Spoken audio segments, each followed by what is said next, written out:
আপনারা স্ক্রিনে যে ছেলেটাকে দেখছেন, ছেলেটার নাম ইয়ামিন।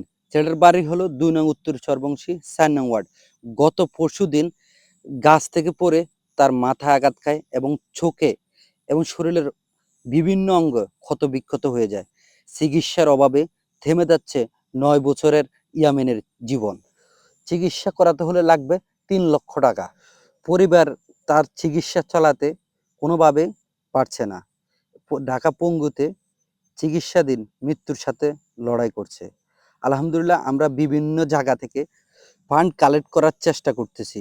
কাজ করতেছে আমাদের আজ-সবুর ফাউন্ডেশন। তো আপনারা যারা দেশ এবং প্রবাসে আছেন সবার সহযোগিতা কামনা করছি।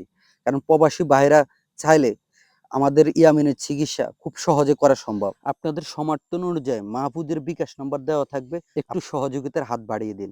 হয় ১০টা টাকা দিন অথবা এই ভিডিওটা বেশি, বেশি শেয়ার করে মানুষের কাছে পৌঁছে দিন। আপনারা যত বেশি মানুষের কাছে এই ভিডিওটা পৌঁছাতে পারবেন, তত বেশি আমাদের কাজটা করা সহজ হবে। ইয়ামিনের চিকিৎসাটা অতি দ্রুত করতে পারবো। তার চিকিৎসার জন্য প্রয়োজন ৩ লক্ষ টাকা। এই ৩ লক্ষ টাকা আমরা যদি সবাই মিলে সহযোগিতার হাত বাড়ায় দিই, তাহলে খুব সহজে তার চিকিৎসাটা হবে। ঢাকা পঙ্গুতে যে চিকিৎসাধীন আছে, তার আসলে এখান থেকে আরো ভালো উন্নত মানের চিকিৎসার জন্য আমরা চেষ্টা করতেছি। তা আপনারা সবাই সহযোগিতার হাত বাড়িয়ে দেন। আলহামদুলিল্লাহ অনেক ভাই আমাদের কাছে সহযোগিতা দিয়েছেন। তো এই সবাই আরো সহযোগিতার হাত বাড়ায় দিবেন এবং ইয়ামিনের জন্য বেশি, বেশি দোয়া করবেন।